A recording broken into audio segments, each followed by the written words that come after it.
And here comes our email question of the day. We're going to do a story on this in just a few minutes. What do you think is the best way to keep track of convicted sex offenders? There's a new technology that is helping them in California that you're going to hear about in just a little while. Send us your thoughts to Martha@foxnews.com. Give us your name and your state, and we'll get to some of those as we head into that segment just a few minutes from now. This question for you now. What do you think is the best way to keep track of convicted sex offenders? They're trying something with GPS and ankle bracelets in California that we're going to tell you about in just a few minutes. Send us your thoughts on what should be done to Martha@foxnews.com. Give us your name and your state, and we'll get to those in just a few minutes from now. Well, in moments, they can run, but they cannot hide. Police are now finding ways to keep tabs on sex offenders thanks to an eye in the sky. And back to this story that we have looked at so much. The effort now to keep tabs on the location of high-risk sex offenders has gone high-tech. California is using electronic ankle bracelets to track high sex offenders who are out on parole by satellite. Now, several parolees have already been rearrested after the global positioning system showed that they were in areas that were off limits, like schoolyards. They found them in toy stores. Joining us now to tell us about this program is Roderick Hickman, who is the Secretary of California's Department of Corrections and Rehabilitation. Good to have you with us today, Roderick. Good afternoon. How are you? I am fine. You know, I'm taking a look at some of the emails. We asked our viewers what they thought was the best way to keep track of sex offenders, and we have everything from, putting a chip in under a person's skin to keep track of them, to one that we hear a lot of from a lot of folks out there, which is to keep them locked up and to not let them roam around in free society anymore. Tell me why you think that this GPS is a good solution. Well, the solution that we're using in Orange County, California is a good solution because it correlates the information that we get from the GPS units with crime scene, real-time crime scene data from the Orange County Sheriff's Department. And this pilot allows us to really track the movement against any possible criminal activities and the areas that they're not supposed to be in. And what are you seeing? Obviously, you're working with a pretty small sample of people, I would assume, at this point.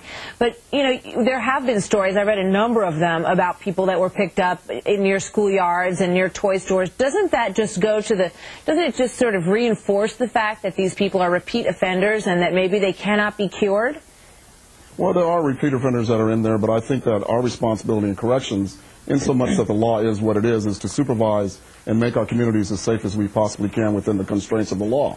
And that's what we're doing. We're using technology in collaboration with local law enforcement to improve the supervision that we do and oversight with all the local law enforcement, in so much that we stay with the law we have in California as it currently exists. You know, I think a lot of people remember when Martha Stewart got in a bit of trouble with her corrections officer when she said that she knew how to take her ankle bracelet off. You know, do these come off? How do you know they won't come off? Well, they have tamper alarm devices on them now, and I think that you're finding that the technology is evolving as we start to use it. We have a small sample now. We're working collaboratively with the vendors to improve upon it as we go. But I think, like any technology, it improves as we continue to use it, and we give them feedback on what we should use. But I feel very confident that they're tamper-resistant at this point. We have one emailer from Robert Anderson in Riverview, Michigan, who says, as I mentioned before, how about tracking them with a chip beneath the skin? Is that something that's been considered? Because that would certainly, you know, seem to be a little bit tougher to tamper with. Well, what we're finding now is we have to work within the technology that's in existence now within our own protocols.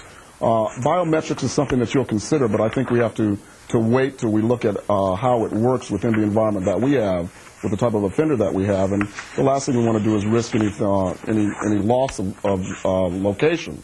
So I think we can look at those things when they come a little bit further down the line.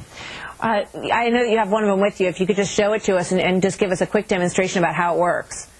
Well, this attaches to the ankle, and what happens is that this works similar to the GPS in your car, where you can either go back into the database and see where the person has been, or you can go into your computer and monitor where their movement is, similar to you can in your GPS in your car. So you can actually see exactly where they are, down to the address where they're at the time that you're monitoring. Can you track it in real time, though? Can you does some kind of alarm go off or beep when one of these people gets out of their area that they're supposed to be in?